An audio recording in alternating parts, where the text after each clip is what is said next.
Hey, what's up guys? So in this video, we're going to go ahead and unbox the new Uniden R9. This is Uniden's custom installed radar detector and laser jamming system. We're going to go ahead and take a look at everything that's included here in the packaging, as well as how everything hooks up together so that whether you want to do the installation yourself or you want to take it out to a professional and have them do the install for you, this video is going to help get you ready for the install so you have an idea as far as what you're going to get and what to expect with the installation. Alright, so jumping right into things, we've got a pretty big box here for the Uniden R9. There's quite a bit of equipment here that it's going to come with. And if you take a look here on the side, you can see we've got a photo here of some of the basic hardware, including your radar detector antenna. You're going to have multiple laser jammer heads, the control box, which is kind of like the brains of the system, control pad, display, etc. And they've also got a list of some of the basic features here. So things like the fact that you've got not just one, but two radar detector antennas, which is going to give you the directional arrows for radar, voice alerts, things like that. Now, as far as the final version of the R9, there's going to be a couple small differences here compared to what you see here on this box. They're going to add some things like the fact that the radar detector antennas have LNAs built in, low noise amplifiers to give them longer range, like the R4 and the R8, so they'll add that here. Things like the fact that they've got Bluetooth built in. And there's also one small change to the laser jamming setup. If you take a look here on the side of the box, you'll notice that it says it comes with 4 laser jammer transponders. The system here that they sent me for testing just has 3, but the final retail version is actually going to have all 6 heads included. And if you take a look actually at the rear side of the box, you'll see how the system is going to be installed. So we're going to have our radar detector antennas installed front and rear like that, just like pretty much every custom installed radar detector. You've got your different laser jammer heads. They're showing 4 in the front like this, and then 2 more in the rear. You can set them up however you like, so like 4 and 2 or 3 and 3. And then you install kind of your brains, GPS antenna. And then inside the car, because it's custom installed, the only thing that you're going to see is the control pad, the display, and the remote LED. But anyway, let's go ahead and open the box up and take a look at everything that's included. Inside that main box, we've got 3 smaller boxes for all the different equipment. And if we open that up, we've got to look at the CPU itself, the main brains of the system. We've got the display, the controller, the GPS antenna, and it looks like a little USB drive here for your firmware updates. Then underneath, it looks like we've also got the speaker, some extra mounting equipment, which we'll get to in just a second. And then for the other 2 boxes, we've got all the rest of the radar and laser equipment. So the 2 different radar detector antennas, a bunch of mounting brackets, laser jammer heads, etc. And to get a better look at this, once everything is unboxed here, as you can see, there's quite a bit of equipment here that's included here with the R9. And we're going to go over how all this hooks up kind of step by step, section by section. Essentially, you've got the main brains of the system, the CPU right here that everything's going to plug into, including your 2 different radar detector antennas, front and rear. You've got the different laser jammer heads, which are going to go in the car. These actually have quick release cables that go into longer cables, which then plug into that main box right over there, which goes back into the CPU. That's pretty cool. I'll show kind of how that works here in just a minute. As far as your interface, you've got the wired control pad, of course, as well as your display, which has its own special area it can go into like this, into your car, so you can install that, and that's going to slot in, which is pretty spiffy. You've got your speaker, your GPS antenna, your radio mute cable. You've got a bunch of mounting hardware, including more hardware than I've shown here. And there's the user manual, which I've also not shown. So there's quite a bit of equipment. And so to simplify it, let's just go ahead and start going over how all of this is going to work together. Now, taking a closer look at things, we'll again begin with the R9 CPU. Now, the design of the CPU looks very reminiscent to what Escort's done with the Mac CI360. Anyways, taking a look at the R9 CPU, we've got a power cable that comes out the side here. We've got our power, ground, and an inline fuse. At the very top here, we've got a couple different color-coded ports, and this is going to be for most of the equipment that's going to plug in here to the R9. It's got these 4-pin RJ connectors like this, and so let's say you wanted to plug in the wired keypad. There's a green tag on it right here, just going to plug into the green keypad port. So really simple and straightforward. Just clicks into place like that, and then if you need to remove anything, there's just a tab that you press on the back right here just to pop it out. So very standard and straightforward. On this side, we've got 2 more ports for the speaker and for the audio option. The Uniden speaker has this 2-pin connector like this, which is going to slide right in there. And then alternatively, if you wanted to just plug in a regular speaker and the headphone jack, you can do that right there. And then at the very bottom of the CPU, we've got a USB port.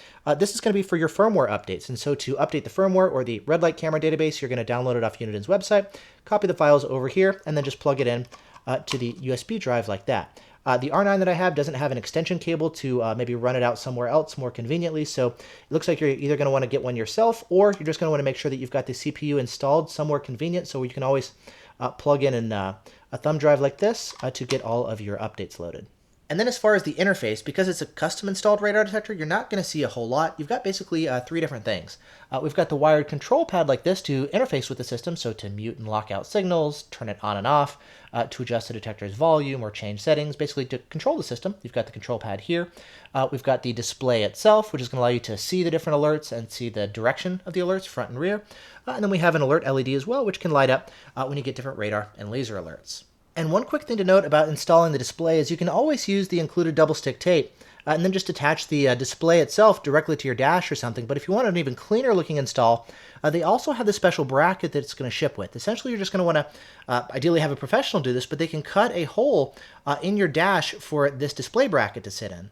And then once you've got something fabricated for this holder to slot into, the display itself then can just slide inside like this, and now you've got something that's going to be more clean and blended with your vehicle itself. It seems to basically just be a friction fit, and it does seem to do a good job as far as holding the display in. It doesn't pop out or anything, but if you need to remove it, I mean, you can always just push it from the back like that and it comes out. But otherwise, just a nice clean way to get the system installed and look good too. And then as far as other things that also plug into the CPU, besides the speaker and the USB thumb drive, which we've already talked about, there's things like the GPS antenna to get your GPS information. I have noticed that this antenna is not magnetic, unlike some other GPS antennas, and so you're going to want to use the double stick tape to get this installed somewhere in your car out of the way. And then you've also got a radio mute cable if you want to have the detector actually mute your car stereo when you're picking up different alerts. And then moving on to the radar detector portion, we've got two different antennas, front and rear. The two antennas are identical, so it doesn't really matter which one you choose to run the front and the rear. It's just like the Redenso RCM in that regard, though it's different than the Escort Maxi i360, which has a better, newer antenna for the front antenna and uses kind of older technology for the rear antenna. With the R9, the two are going to be identical.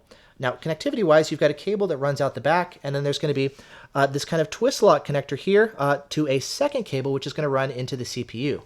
These two are actually color-coded, so red for the front and orange for the rear.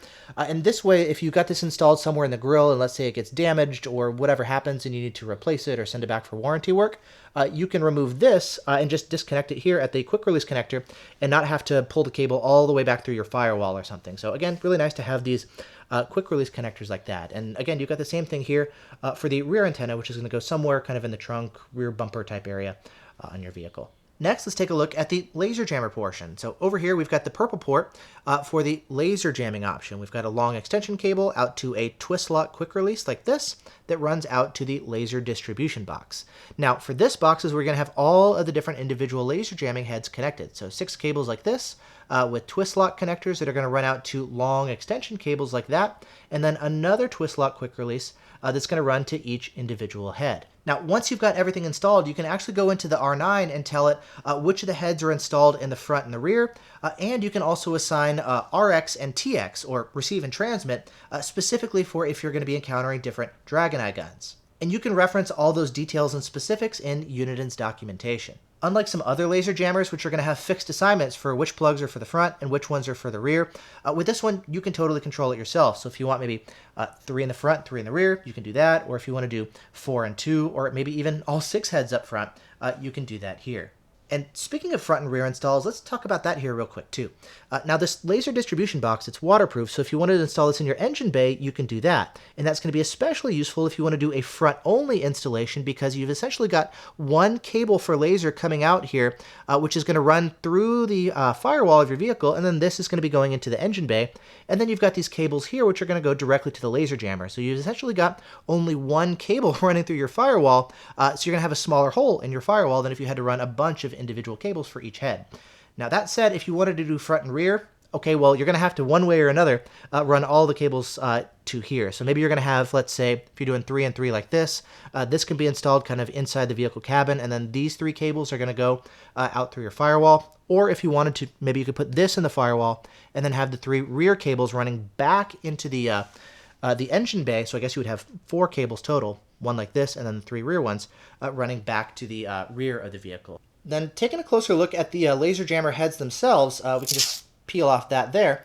Design-wise, it's going to be similar to the competition, but not exactly the same. If I pull up some other heads here, I've got the Uniden head on top, an Escort head here in the middle, and then a TMG head on the bottom. You're going to see design-wise, they're pretty similar, but the Uniden head is going to be a little bit wider, and it does have these extra screws here, which I don't think are that attractive, but that's the way that the heads are designed. In terms of thickness, it seems to be pretty similar to the competition. Again, we've got Uniden, Escort, and TMG. I don't have an ALP one handy. I think that one's actually a little bit shorter front to back. But either way, it's going to be fairly comparable in this regard.